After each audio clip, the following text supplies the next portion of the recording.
ஐயா வணக்கம் ஐயா. வணக்கம் மணிகண்டன். 9ஆம் தலைமுறை ஜோதிடர் கோபால் ஐயாவுக்கு என் வணக்கங்கள். ரொம்ப ரொம்ப நன்றிங்க. எப்படி இருக்கீங்க? நல்லா இருக்கிறோம். சிறப்பு சிறப்பு. கடந்த எபிசோட் நல்ல வரவேற்பு இருந்துச்சு. மக்களுக்கு நிறைய விஷயங்கள் சொல்லியிருந்தீங்க. கமெண்ட் செக்ஷன்ல குறிப்பாக நிறைய விஷயங்கள் கேட்டிருந்தாங்க. இந்த பிரச்சனைகள்லாம் இன்னைக்கு இருந்துச்சு, அதெல்லாம் நல்ல ஒரு பதில் சொல்லியிருந்தீங்க கேட்டிருந்தாங்க. இப்போ நம்ம பார்க்கக்கூடிய ராசி விருச்சக ராசி. ஸோ விருச்சகன்னு சொல்லும்போது உங்களுக்கு தெரியாத ஒன்றும் இல்லை. அதாவது கிட்டத்தட்ட ஒரு 10 வருஷம் நீங்கள் அந்த ராசியை வந்து பேசியிருப்போம். கண்டிப்பாக 7.5 சனி ஆரம்பத்துலேருந்து இன்னைக்கு வரைக்கும் பெரும்பாலும் விருச்சகத்தில் பிறந்தவங்க கொஞ்சம் அவதிப்பட்டு தான் இருக்கிறாங்க. உண்மையை சொன்னால் அது கொஞ்சம் ஒரு 40% பீப்புள் கொஞ்சம் அவதிப்பட்டு தான் இருக்கிறாங்க. ஏன்னா கோச்சார ரீதியாக கொஞ்சம் பிரச்சனைகள் இருக்கா அப்படிங்கிறது கூட எனக்கு சொல்ல தெரியல. நான் அந்த அளவுக்கு கொஞ்சம் டிப்ரெஸ்ஸாகவும் இருக்கிறாங்க. ஏன்னா அப்படிப்பட்ட விருச்சக ராசிக்கு நீங்கள் கணக்கிட்டபடி 93 நாட்கள் அந்த கிரக சஞ்சாரம் வந்து ரொம்ப சூப்பராக இருக்குது, ரொம்ப ஃபேவராக இருக்குன்னு சொல்லியிருந்தீங்க. ஸோ அதனால தான் இந்த ஃபுல் எபிசோட் பண்ண போகிறோம். ஸோ இந்த நம்ம நேயர்கள் விருச்சக ராசி நேயர்களுக்கு இந்த பலன்கள் எப்படி இருக்குது அப்படிங்கிறது சொல்லுங்க. என்னை வாழ வைக்கும் அம்பிகை ஜோதிடத்துக்கும் என்னுடைய வாசகர்களுக்கும் நன்றியை சொல்லிக்கிறேன். நான் இப்போ விருச்சக ராசி, விருச்சக ராசியின் அதிபதி யாருங்க? செவ்வாய் பகவான். இந்த விருச்சக ராசி சில கிரகங்களின் மாற்றங்களால் விருச்சக ராசிக்கு ஒரு பொன்னான நேரம், அதாவது சில நேரங்களில் சில அற்புதங்கள் நடக்கும் சொல்லுவாங்க. சில கால சூழ்நிலையில் சில விஷயங்கள் மாறும். நாம் வந்து எவ்வளோ கற்பனை பண்ணிட்டு இருப்போம், இது செய்யலாம் அதை செய்யலாம், இதுக்கு நேரமே கிடைக்கல அப்படிங்கிற குழப்பத்தில் இருப்போம்.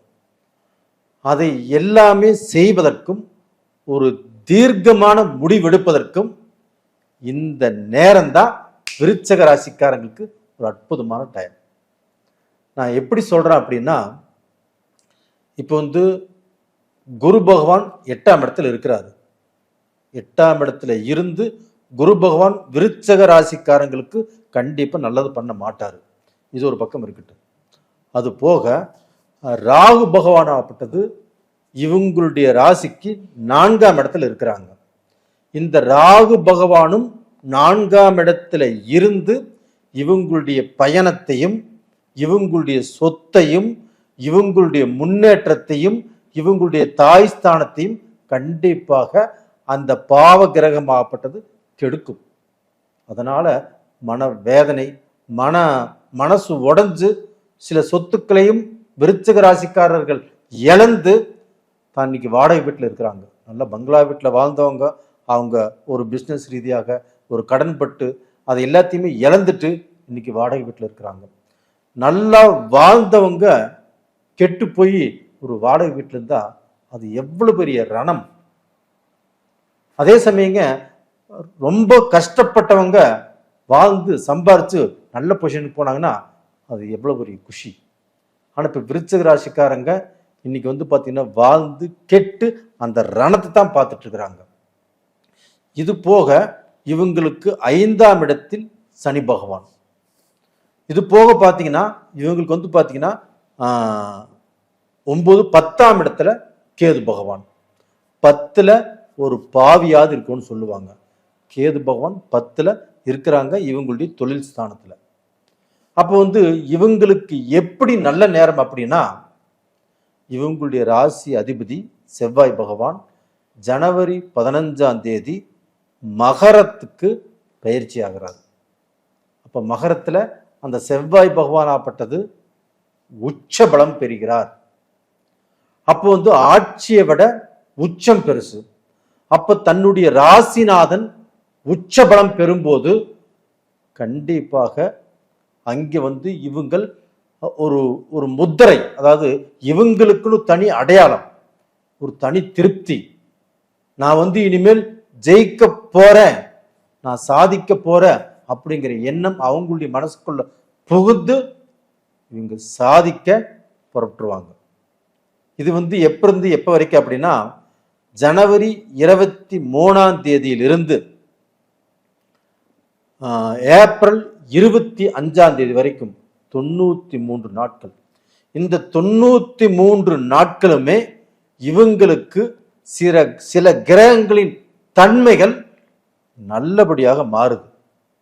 அப்போ இந்த ராசிநாதன் செவ்வாய் பகவான் உச்சம் அடைஞ்சு அந்த உச்ச பலத்தை விருச்சிக ராசிக்காரர்களுக்கு கொடுத்து, அதுமே விருச்சிக ராசிக்கு 3ஆம் இடம்.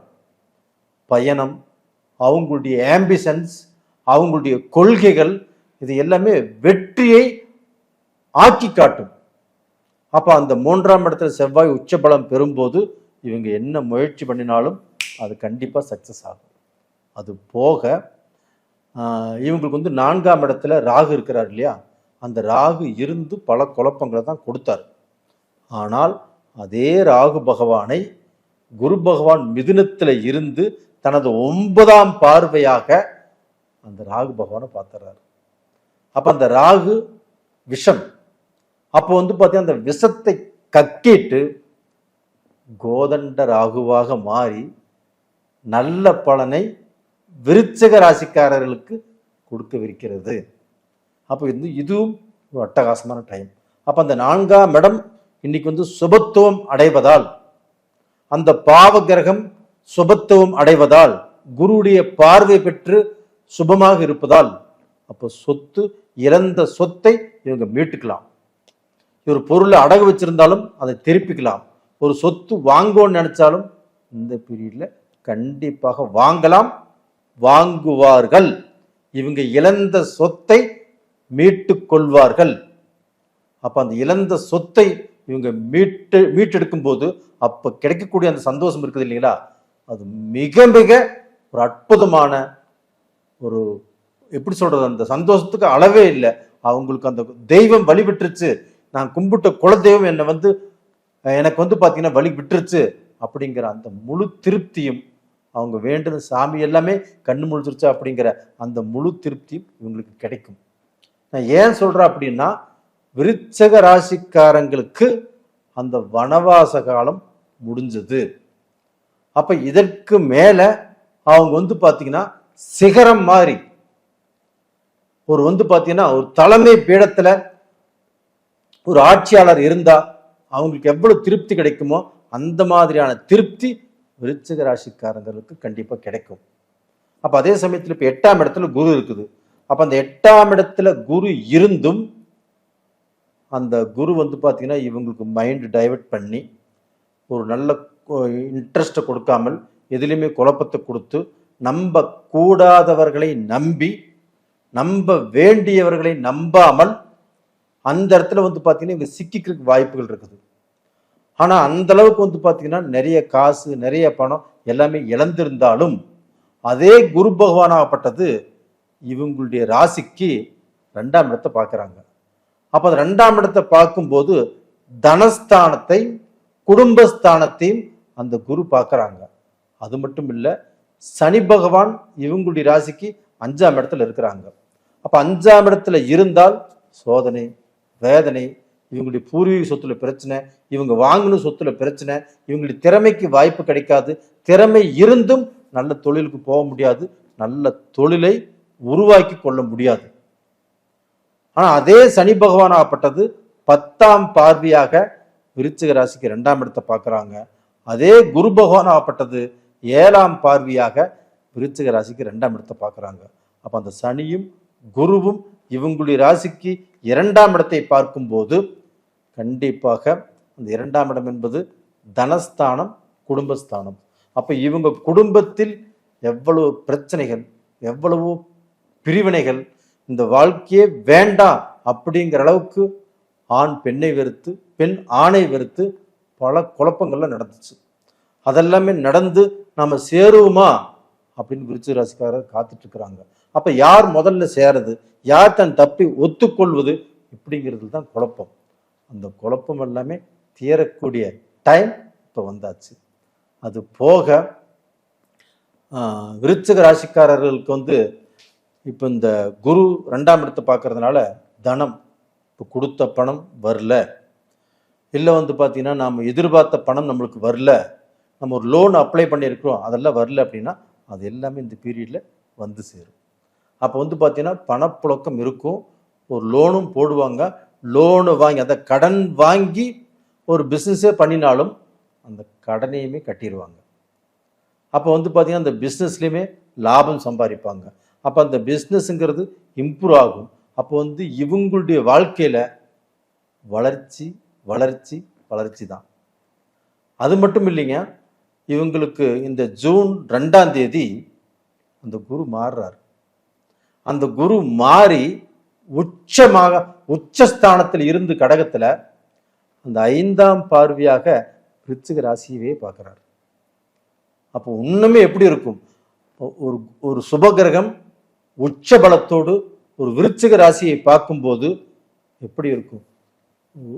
அந்த சமயத்தில் வந்து பார்த்தீங்கன்னா அவங்களுக்கு உடலில் இருக்கக்கூடிய பிணிப்பிடைகள் தீரும், உடம்புக்கு நல்ல தெம்பு கிடைக்கும், ஒரு நல்ல தைரியம் கிடைக்கும்.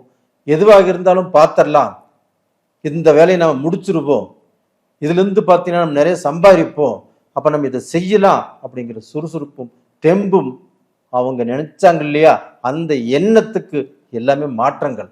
அதில் வந்து பார்த்து இந்த மாற்றம் வந்து அதில் சம்பாரித்து சாதிச்சு நல்ல பொசிஷனுக்கு வருவாங்க.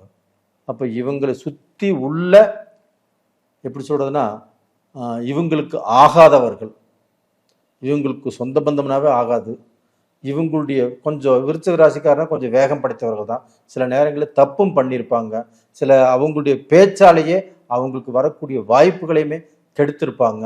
சில நேரங்களில் இவங்க கெட்டு போனதுக்கு இவங்களே காரணமாக கூட இருந்திருக்கலாம். அப்படிப்பட்டவர்களுக்கு இந்த பீரியடில் இந்த குருவுடைய பயிற்சி ரொம்ப நல்லா இருக்கும். அப்போ வந்து அவங்க வந்து எதற்குமே பயப்பட தேவையில்லை.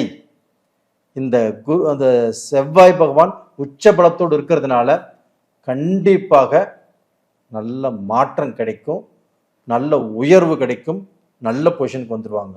ஆனால் இந்த பீரியடில் அவங்களுக்கு வந்து அவசர புத்தி, அவசரப்பட்டு முடிவெடுக்கிறது, அவசரப்பட்டு ஒருத்தர் கூட பேசுறது, அவசரப்பட்டு ஒருத்தரை அசால்ட்டாக நினைக்கிறது, இதை மட்டும் கொஞ்சம் குறைச்சிக்கிட்டாங்கன்னா நல்லா இருப்பாங்க. சிறப்புங்க, ரொம்ப அற்புதமாக சொன்னீங்க. மீண்டும் அடுத்த காலையில் சந்திக்கலாங்க. ரொம்ப ரொம்ப நன்றிங்க.